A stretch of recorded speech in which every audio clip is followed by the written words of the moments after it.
No more robots. When I used to DJ, there's a traffic light that I used to see, and it would get damaged at least once every 2-3 weeks. They'd fix it, and then 3 weeks, it's gone again. This traffic light is on William Nicol, Winnie Madizela Drive, and the corner of Ballyclare. Oh, okay, yeah. You see that one? Yeah. So there's like a small island with a branch off. It's a tiny island. And I think people, either when they're driving or speeding, or they're trying to stop, I don't know what happens, but they climb on an island, they mow it down. Yeah. Back in the day, traffic lights used to be made out of like steel, right? These days, it looks like some kind of a high-pressure plastic. The reason why they do that is so that if you hit it with the car, you yourself don't injure yourself any further, right? If a metal, like for example, comes through your windscreen, you get impaled, all sorts of things. But also because the paras used to take them for The steel. steel. Yeah. So I was getting to that.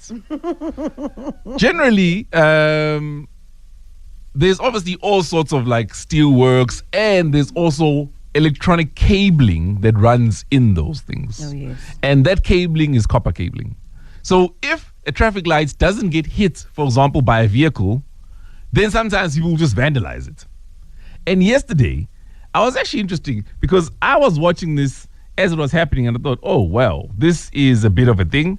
But there's an interview that was conducted. It was on Newsroom Africa, right? So Iman Rapeti was speaking to Gauteng government spokesperson Elijah Mhlanga. Okay. And Elijah spoke about traffic lights and what it is that they're facing. Listen to this. To fix a single set of traffic lights, if the damage is minor, it's anything between 100,000 to 500,000. If it's a complete damage, it's anything between 1.5 million to 1.9 million. And we've been repairing about 39 of those traffic signals across the province. And 10 are still being repaired. But in most of the instances where we've since made the repairs, people are cutting off and setting us back in the process. Now, I'm not sure if he misspoke, right? Because from what I read, a traffic light will cost around about 900,000 maybe to about, let's say, 1.2, 1.5 million, right? Yeah. I remember having a discussion with somebody and they said the first smart traffic lights, so the ones with sensors, where, for example, if a vehicle parks on the other side, then you realize, okay, there's a car there, we need to let that car go, and there's no car here, we need to change the signals. Yeah. Those were first installed in Durban. The first city in South Africa to ever have traffic lights was Johannesburg City in 1929. And then the year later, then Durban followed. So traffic light technology has existed in the country for a while, right? It is very helpful because you notice whenever traffic lights are faulty, all of a sudden there's gridlock traffic. When it rains, big mess. Now here's the other thing, right? Because they repair these things so often, now the joints aren't even insulated. So when it starts raining, big mistake, big issues. Whereas if you had built this properly and you're running the cables on conduit pipes and all those things, rain wouldn't affect them.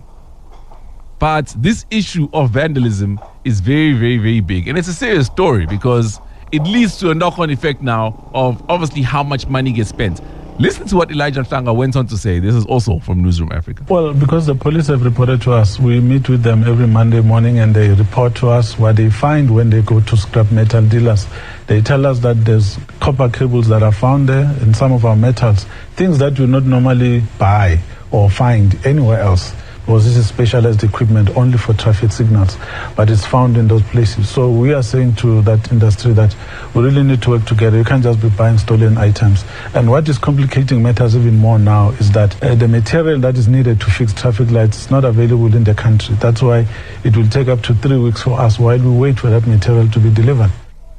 So the question we have to ask ourselves is, one, these numbers that we're hearing being thrown around, right? Do you believe these to be legitimate numbers or are they inflated? And then secondly, guys, the government certainly has a point if they say we build things and they get vandalized. So if you're seeing traffic lights out of order, whose fault is that? To some extent. I mean, when it comes to scrap metal, right? Yeah. There's been talk of the whole industry being regulated. Yes. Which I'm not sure if it has happened yet. But also, there's been talk of if the cops do go to a scrap metal facility and you are finding traffic lights and whatnot, why are you not arresting these people? Arrest the Well, person just because you buying find the a traffic light doesn't necessarily mean that I'm the one that stole it. So, for example, No, you might not as have I was stolen saying, it, but you bought. Therefore, you are an accomplice within this crime. If you do not stop buying this thing, it's basic supply and demand. but let me explain. So, you see that traffic lights I was talking about, that one, it will always be on the floor, bruh. Sometimes causing even another hazard. Now, if I come there and I pick it up, do not take it to a scrapyard because I picked it up. I didn't hit it. But it's not scrap, though. Finders keepers, It's not losers scrap, weepers. though. It's not scrap, though. It is still the property of the city of Johannesburg. Then the city must come pick it up themselves. To speak to your point, Mpo, well, to avoid for the pole being sold as, I don't know, a scrap metal or copper. Remember there was the ban that was proposed. I think firstly it was proposed by the late Pravin Gordhan. Then we had Minister Ibrahim Patel proposing a ban on exports of scrap metal or copper metal, rather. I don't know where we are with that, but I think government is in the process of doing that because they're realizing the expense or the cost that comes with having to fix these traffic lights. Because at the end of the day, the motorists carry that cost with, smash and grabs because now you're stuck at a traffic light that's not working, or even petty extortion. The people that put themselves there to direct traffic without even being asked to direct traffic because they want to help out, traffic lights aren't working, and it's a often occurrence, especially along that Protea Glen route. They even stopped putting the traffic light there because they felt, what's the point? They put the traffic light and it's vandalized the following week. So you and Mpo are saying the same thing, right? But having said that, that's not the only use, for example, of precious metals. It's just that you're talking about people that don't have a smelter, right? Then they'll take it to the scrapyard. If you got your own smelter, you melt that thing, you rework that thing, it's something else now.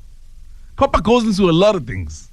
But then why are you not cutting off the supply? If no one, if I'm getting a particular item, but I have nowhere to sell it, because one, if I do sell it somewhere, I run the risk of being arrested, or that person is gonna literally say to you, I can't touch this because I'm gonna end up being arrested. Then you're cutting off But this is what I'm saying. needing to go and get this thing. But this is what I'm saying. You can't do that, right? For example, gold is a controlled metal. But gold gets smuggled every day. Hundreds of millions of billions of dollars, right? And it ends up with legitimate mines who will then buy it. If I come to you, for example, I've got a 500 liter geyser, right? There's copper in that geyser. I know because I had to replace one once, and then I was like, oh, how much copper can I get? And they're like, yeah, dude, we'll give you 10,000 for the copper alone, right? That's what happens. Now, what do you do about a situation like that? Because Elijah was saying, yes, they've got security guards. You remember when you were reading the story 2 days ago in Bali about their signage getting vandalized? Yeah. He says there's security guards there. The security guards got overpowered. I hear you guys speaking about this, and it's something that Mpo was mentioning a bit earlier on in the newsroom. And the fact that it is that when traffic lights are not working, it's become a very lucrative business, even for the likes of Amapara, Machine. Even here, all of a sudden, after load shedding, we saw so many traffic pointsmen on our roads. Just last night, I was in Alexandra, and there used to be, traffic lights, but now you find people rerouting traffic and redirecting traffic and making it work for the community. So it has become a very lucrative business, even for people who are unemployed in our townships. The only time, for example, that this thing can be alleviated is one, better policing, right? So you have a lot of cameras, and then you know who stole the traffic lights, because usually people don't steal traffic lights and then they carry it on their back. They'll come with a vehicle. That's the first thing. And then secondly, fix the economy. I don't think that would work, the first one. It would work. There are, for example, I don't know, Wayne Min at some point when he was JMPD spokesperson had mentioned that the number of traffic lights compared to the number of law enforcement officers or law officers, it's such but a cameras, huge gap. you can't have a person sitting there, but have cameras. But even then, I mean, how many times have you gone to go report a crime and they say, are you doing this for insurance? Okay, police statement, told case number 9 for insurance. I mean, let us know what your thoughts are. Traffic lights aren't working. Do you blame the government? Do you blame the vandals?